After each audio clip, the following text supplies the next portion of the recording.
Assalamu alaikum and welcome to my YouTube channel that is Simplified Learning with Saida Sompal। अच्छा, आज का lecture में हम discuss करने वाले हैं पॉजिटिविस्ट अप्रोच को। पॉजिटिविस्ट अप्रोच जो है वो third great debate of IR है। पॉजिटिविस्ट अप्रोच के अंदर जो थ्योरीज आती हैं वो हैं नियो रियलिज्म और neo liberalism and neo liberalism. अच्छा, हमने प्रीवियसली क्या डिस्कस किया था वो मैं आपको बता देती हूँ। हमने क्लासिकल अप्रोच को डिस्कस किया था। हमने समझा था कि क्लासिकल अप्रोच किन चीज़ों के बारे में बात करती है। अ, फिर हमने देखा था कि क्लासिकल अप्रोच की कौन सी थ्योरीज हैं। क्लासिकल रियलिज्म और क्लासिकल आइडियलिज्म, इन दोनों थ्योरीज को हमने बहुत डिटेल में डिस्कस किया था। We actually saw that classical realism कौन सी अप्रोच है, उसके प्रोपोनेंट्स कौन से हैं, उसके नेचर क्या है और उसके मेन अजम्पशंस क्या हैं। अच्छा, क्लासिकल रियलिज्म को करने के बाद हमने यही सब चीज़ें क्लासिकल आइडियलिज्म में भी डिस्कस की थी। तो क्लासिकल आइडियलिज्म में भी हमने main assumptions, proponents, nature, approach, ये सब चीज़ें हमने डिस्कस कर ली थी। आज एक्चुअली हम जो डिस्कस करने वाले हैं these are about the theories of positivist approach. तो पॉजिटिविस्ट अप्रोच में जो दो थ्योरीज आती हैं वो हैं आपकी नियो रियलिज्म और दूसरी थ्योरी है नियो लिबरलिज्म। तो हम इन दोनों को डिस्कस करेंगे डिटेल में, लेकिन आज इस लेक्चर में I am going to tell you about the neo realism only. तो नियो रियलिज्म क्या होती है, वो कौन सी अप्रोच है, कौन सी अप्रोच से बिलोंग करती है, लेवल ऑफ एनालिसिस उसकी क्या है, नेचर क्या है, प्रोपोनेंट्स क्या हैं और उसके की अजम्पशंस क्या हैं। तो हम ये सब डिस्कस करने वाले हैं इस वीडियो में। देखिए, सबसे पहले तो हम इसकी अप्रोच और लेवल ऑफ एनालिसिस की बात करते हैं, ठीक है। देखिए, मैंने आपको बताया था कि जो third great debate of IR है that is about the positivist approach, ठीक है। जब पॉजिटिविस्ट अप्रोच की बात होती है तो ये एंशंट टाइम्स में नहीं मिलती, ये हमें थोड़े से मॉडर्न एरा में मिलती है। ये एक न्यू फॉर्म कहते हैं इसको हम रियलिज्म का। जब ये रियलिज्म का न्यू फॉर्म है तो फिर ये इंडिविजुअल लेवल ऑफ एनालिसिस नहीं है, क्योंकि क्लासिकल रियलिज्म एक इंडिविजुअल लेवल ऑफ एनालिसिस की थ्योरी थी। तो जब neo realism individual level of analysis की थ्योरी नहीं है तो ये जो है वो पहले आपके ग्लोब को एनालाइज करती है, आपके इंटरनेशनल सिस्टम को एनालाइज करती है और फिर आपके स्टेट की तरफ आती है और फिर आपके इंडिविजुअल की तरफ आती है और फिर ये उन्हीं अपने आर्ग्यूमेंट्स को इन पर पुट करती है। नियो रियल क्लासिकल रियलिज्म क्या करती थी, पहले आपके इंडिविजुअल की एनालाइज करती थी, इंडिविजुअल की जो उसकी एनालिसिस थी उसको ये पुट करती थी अपने ग्लोबल लेवल पे या स्टेट लेवल पे, जो भी हम कहते हैं। तो ये जो आपका रेसिप्रोसिटी का प्रोसेस है ये आप समझ लें, ठीक है। अच्छा, हम नेचर की बात करते हैं तो नेचर ऑफ नियो रियलिज्म क्या है, तो मेरी बात समझे। देखिए, रियलिज्म हमने पढ़ा था कि जो क्लासिकल रियलिज्म है वो पावर की बात करती है, स्टेटिज्म की बात करती है, सर्वाइवल की बात करती है, state is a main actor और ये सब चीज़ें, ज़ीरो सम गेम, कुछ भी ना देखो बस अपना फ़ायदा हो, तो that is the only thing in the international system और ये सब चीज़ें। अच्छा, उसके बाद ये बात करती है कि बैलेंस ऑफ पावर की वजह से बैलेंस ऑफ पावर मेंटेन होगा तो पीस मेंटेन होगा अल्टीमेटली सिस्टम के अंदर। तो balance of power maintenance is the only way to establish peace in the world. लेकिन नियो रियलिज्म जो है वो इन सब बातों को थोड़ा सा चेंज वे में बताती है। वो ये बताती है, सबसे पहले तो अब मेरी बात सुन लें कि नियो रियलिज्म वो ये बताती है कि ह्यूमन जो है वो, उसको हम ब्लेम नहीं करते, वो जो है अल्टीमेट ओनली कॉज नहीं है आपके इंटरनेशनल सिस्टम के डिसऑर्डर का, बल्कि इंटरनेशनल सिस्टम खुद ही कॉज है आपके स्टेट्स के ऐसे बिहेवियर का।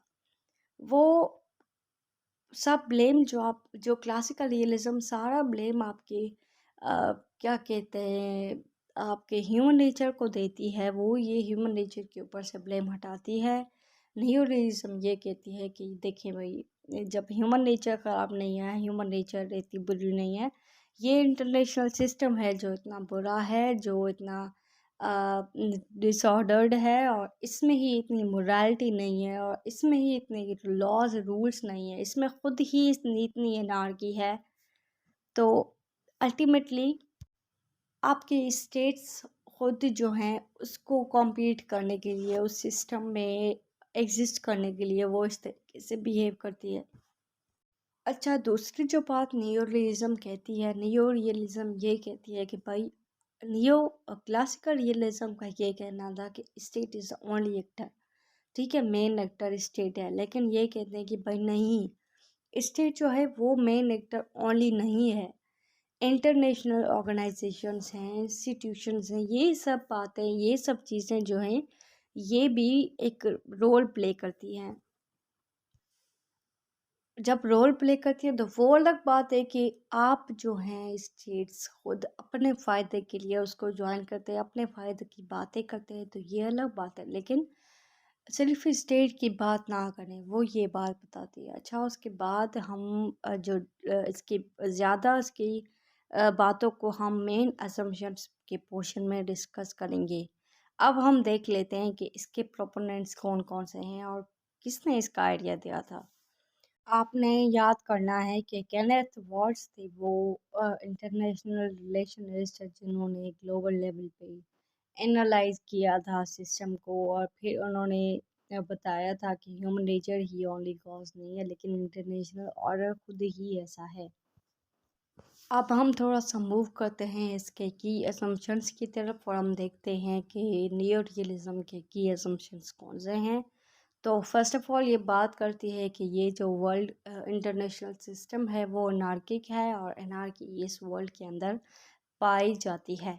अच्छा, उसके बाद ये बताती है कि human nature is not only responsible, human nature सिर्फ रेस्पॉन्सिबल नहीं है इन सब डिसऑर्डर्स की। ठीक है, उसके बाद ये बताती है कि international system compels states to be selfish. International system जो है वो खुद ही इस तरीके से बना हुआ है कि वो ही स्टेट्स को जो है मजबूर करता है कि वो इस तरीके से बिहेव करें। Then we have another key assumption, that is power is mean not an end. तो क्लासिकल रियलिज्म का अल्टीमेटली यही था पॉइंट कि पावर जो है वो एंड है, स्टेट पावर ही चाहती है, लेकिन ऐसा नहीं है। नियो रियलिज्म ने कहा कि power is not only the thing that state wants, but state wants actually security. तो सिक्योरिटी स्टेट चाहती है और उसके लिए वो पावर के मैक्सिमाइजेशन की तरफ चाहती है, तो वो अलग बात है। अच्छा, उसके बाद हम इसके दो कॉन्सेप्ट्स डिस्कस कर लेते हैं, offensive and defensive realism. Nature के अंदर ही हम इसको डिस्कस करते हैं, क्योंकि ये भी एक स्ट्रक्चरल रियलिज्म ही है, इसको हम स्ट्रक्चरल रियलिज्म भी कहते हैं। अच्छा, ऑफेंसिव रियलिज्म जो है वो ये है कि आप पावर मैक्सिमाइज करो ताकि कोई भी स्टेट आपको ख़तरा ना दे सके, थ्रेट ना कर सके। मतलब आप इस तरीके से पावर मैक्सिमाइज़ करो कि कोई भी स्टेट ना आप पे हमला ना कर सके। और डिफेंसिव रियलिज्म हमें ये बताती है कि इस पावर मैक्सिमाइज़ करो कि कोई स्टेट ना आपके साथ मिल ना सके, आपके साथ बराबरी ना कर सके, कॉम्पीट ना कर पाए। तो इसका एग्जांपल हम ऐसे ले सकते हैं कि देखें, चाइना, इंडिया, पाकिस्तान, ये सब जो स्टेट्स हैं, इन्होंने पावर इस तरीके से बढ़ाया है कि अब इन पर कोई हमला नहीं कर सकता। ठीक है, लेकिन यूनाइटेड स्टेट्स ऑफ अमेरिका जो बिग पावर है वो ये चाहेगा कि मैं पावर इंक्रीज़ तो करूं, लेकिन मेरा ये अल्टीमेटम है, मेरा ये गोल है कि मेरे साथ भी कोई स्टेट खड़ी ना हो पाए, मेरे पावर के साथ, मतलब पावर की इक्वलिटी ना हो पाए किसी स्टेट की मेरे साथ। तो ये कॉन्सेप्ट है ऑफेंसिव एंड डिफेंसिव रियलिज्म का। अच्छा, उसके बाद हम थोड़ा सा समराइज़ कर लेते हैं कि हमने क्या क्या पढ़ा।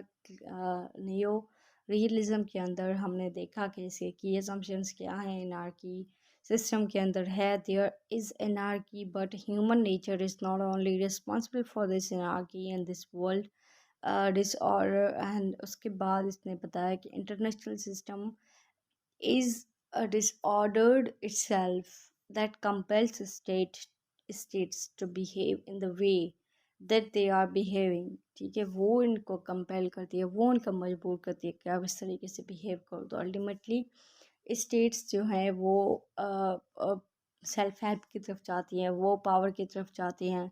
अच्छा, उसके बाद इसने बताया, मैं आपको बताया कि पावर जो है वो मीन है, एंड नहीं है, एंड गोल स्टेट का पावर नहीं है। आप वो तहफ़्फ़ुज़ हासिल करने के लिए अगर वो पावर को मैक्सिमाइज़ करती है तो वो अलग बात है, ठीक है? लेकिन वो एक्चुअल में चाहती सिक्योरिटी है। वो किस तरीके से भी चाहें, वो किस तरीके से भी हासिल करें, that is up to them, ठीक है? तो ये मैंने आपको बहुत सिम्प्लीफाइड वे में आपको नियो रियलिज़्म के आर्ग्यूमेंट्स बताए हैं, एंड आई होप कि आपको भी क्लियर हो गए होंगे। लेकिन हमारा जो नेक्स्ट लेक्चर होगा ना, वो होगा difference between neo realism and classical realism. तो ये जो डिफरेंस है मैंने यहाँ पर भी बताया है इस लेक्चर में, लेकिन मैं नेक्स्ट लेक्चर में सिर्फ डिफरेंसेस ही डिस्कस करूँगी। So it will be easy for you people to write down or understand more in a more easier way. So that was all about neorealism, and if you want to ask any question, you are most welcome. तो आप comment कर सकते हैं, और हम next lecture में मिलते हैं इंशाल्लाह। Stay tuned. Thank you. अल्लाह हाफिज़।